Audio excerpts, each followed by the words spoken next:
Hi, welcome to Monday Minutes. As you can tell, it's dark out, which is why I want to talk about sleep. Sleep is so important, for mentally healing, for physically healing. Not to have enough sleep slows down how fast you lose weight. It's all inclusive, and so it's why it's so important.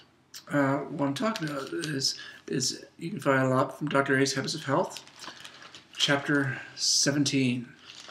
So, sleep is induced in your brain by a chemical called melatonin.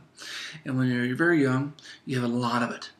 And so that's why a toddler can go run, and then all of a sudden fall asleep, boom, on the floor, in the middle of a party, and have no problems. But by the time you're 60, you have lost about 80% of that melatonin. And so that's why it's harder. Plus, by that time, you have a lot more stress, a lot more activity going on, and we try doing more in our lives, and we rob that time from things we could think we could do, and it doesn't need as much, and that's our sleep. Men need about 8 hours of sleep, women about 7 hours of sleep. And it's so important. So don't rob yourself of that time. Look about what time you need to get up, and then count back what time you go to bed. That's what time you should be asleep, not go to bed. I'm sorry.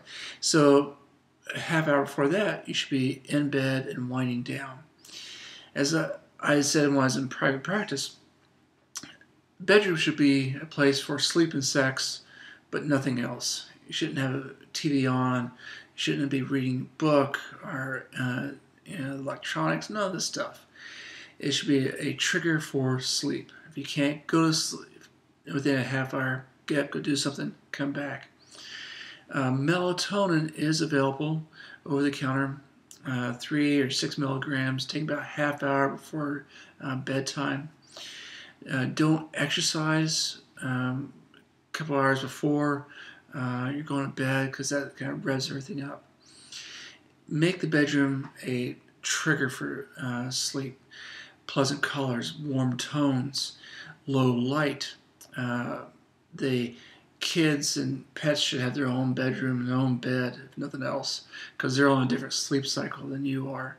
And to have them in the bed really is not conducive to good sleep. And it robs them from having good sleep too. If you can't also go to sleep, you might think about things like stress reduction of progressive relaxation. Taking a couple deep breaths, starting at your toes, make them tight, count to 10, relax, count to 10. Then you go to your calves, make them tight, and process all the way up until you're making faces, And what this does is help focus on muscles that have tension and how to relax them. And then what I used to do, what's called visualization. Imagine a favorite place, what it feels like to be there. To be at the ocean, feel the sun, to hear the ocean, to feel the sand, to smell all those kind of things. And what this does is help physically step you down and then mentally step you down.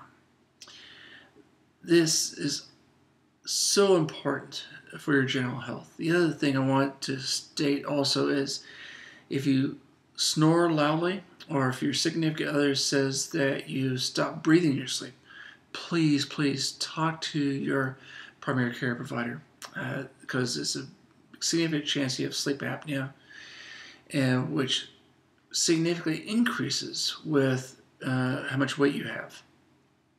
And if you have sleep apnea, you have a much greater chance of heart attacks and strokes and those kind of things.